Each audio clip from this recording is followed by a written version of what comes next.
well বৰ্তমান Iran ইজৰাইলৰ যুদ্ধ স্থবিৰ হৈছে তাৰ মাজতে প্ৰৱেশ কৰি আমেৰিকাই ইৰাণ আক্ৰমণ কৰিলেও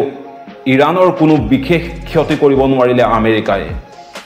হেহতিয়াকৈ আমেৰিকাৰ সংবাদ মাধ্যমে পেণ্টাগনৰ এক বিশেষ প্ৰতিবেদনক লৈ বাতৰি প্ৰকাশ কৰিছে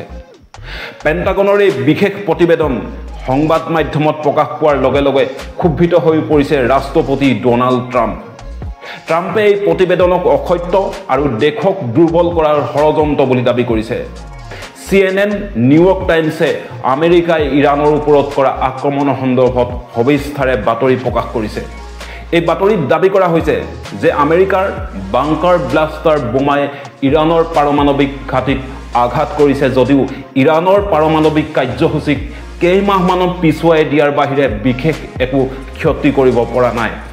তাৰোপৰি আমেৰিকাৰ এই আক্ৰমণৰ পূৰ্বেই পাৰমাণৱিক কেন্দ্ৰৰ পৰা অতি কমেও 400 কিলোগ্ৰাম ইউৰেনিয়াম নিৰাপদ স্থানলৈ আঁতৰাই নিয়া বুলি দাবী কৰা হৈছে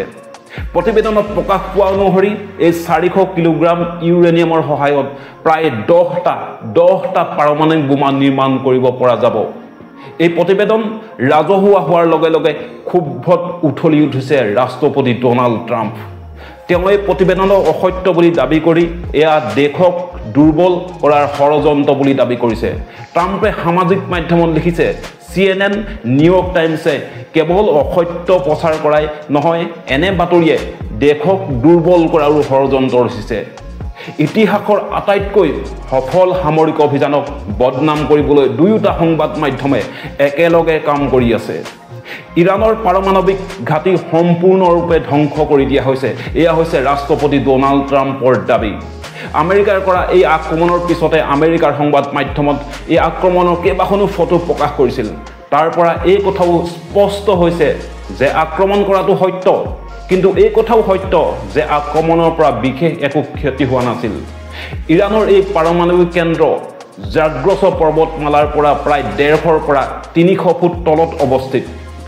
চলিত বৰ্ষৰ আৰম্ভণিতে পেণ্টাগনে ফৰ্ডৰ ভৌগোলিক অৱস্থানক লৈ উদ্বেগ প্ৰকাশ কৰিছিল দাবী কৰা হৈছিল যে এই ঘাটিক 40,000 পাউণ্ডৰ GBU-57 বাংকাৰ ব্লাষ্টাৰেও ধ্বংস কৰিব নোৱাৰি যি কি নহওক আহি থকা দিনত লক্ষণীয় হ'ব যে ইৰাণে আকৌ পাৰমাণৱিক অস্ত্ৰ নিৰ্মাণ কৰাৰ কাম আৰম্ভ কৰে নে নাই নে আমেৰিকাই ভাৰত পাকিস্তানৰ দৰে ইৰাণ আৰু ইজৰাইলৰ লগতো ডাবল গেম খেলিছে নেকি যি কি নহওক আজিৰ ভিডিঅ'টো ইমানে এটা নতুন ভিডিঅ'ত আকৌ লগ পাম নমস্কাৰ